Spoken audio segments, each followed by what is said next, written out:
नमस्कार मंडळी. माझ्या बालवयाची एक कहाणी सांगते तुम्हाला. अशी तुम्हाला योग्य वाटेल.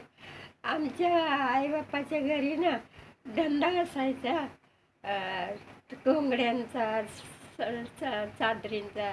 आई भरतकाम करायची, विणकाम करायची.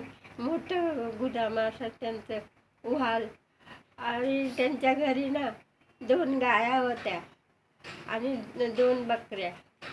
त्या गायांची नावं त्यांनी काय ठेवलेली आम्हाला अवघड वाटायची नाही.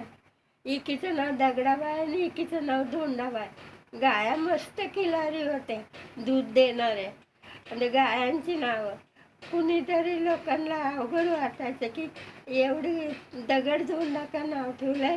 तर मग ते लोक स्वतः बोलायचे की गाया आहेत तशा खिलारी, दगडासारख्या धोंड